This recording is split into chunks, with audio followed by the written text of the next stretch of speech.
किसी को जाने की अनुमति नहीं है। रुक जा वरना तुझे दंड मिलेगा। सैनिक जोरों से चिल्लाते हुए उसके पीछे भागा। भले ही 14 साल का विद्युत कमजोर था, पर उसकी भागने की रफ्तार बहुत तेज थी। फिर भी विद्युत अभी बालक ही था, जबकि सैनिक एक ताकतवर योद्धा था। विद्युत मीनार की बड़ी मिसाल में आग लगाने ही वाला था कि तभी उस सैनिक ने अपनी शक्ति को जागृत कर तेजी से उसे पकड़ लिया।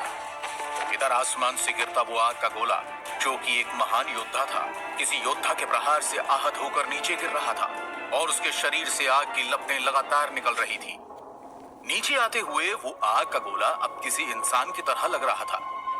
उसके शरीर से निकल रही आग की लपटों के कारण कोई आम स्तर का योद्धा अगर उसे देखता तो शायद वो उसे आग का गोला या उल्का पिंड ही समझता।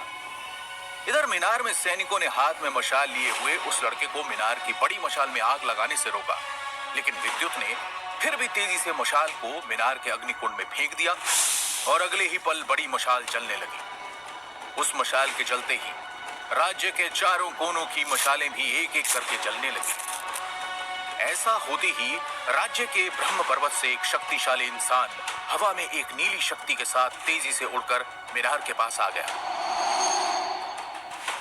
नीचे खड़े लोग आसमान में उसको उड़ते हुए देख रहे थे। तभी एक इंसान बोला, वो देखो, ये तो राजघराने के रक्षक महान ऋतिक वेदा है। दूसरे लड़के ने कहा, हाँ भाई, लेकिन ये चेतावनी की मशाल किसने जलाई? क्या किसी ने राज्य पर हमला किया है?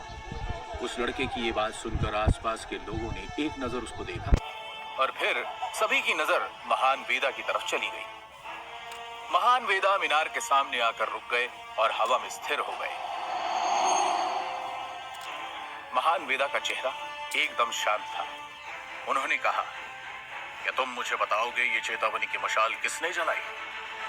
अचानक उन्हें हवा में गर्मी का एहसास हुआ और उन्हें माजरा समझ आ गया।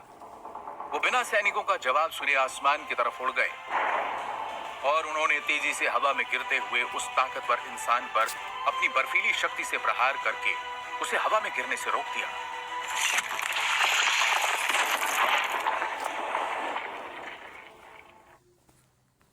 वेदा की शक्ति का असर इतना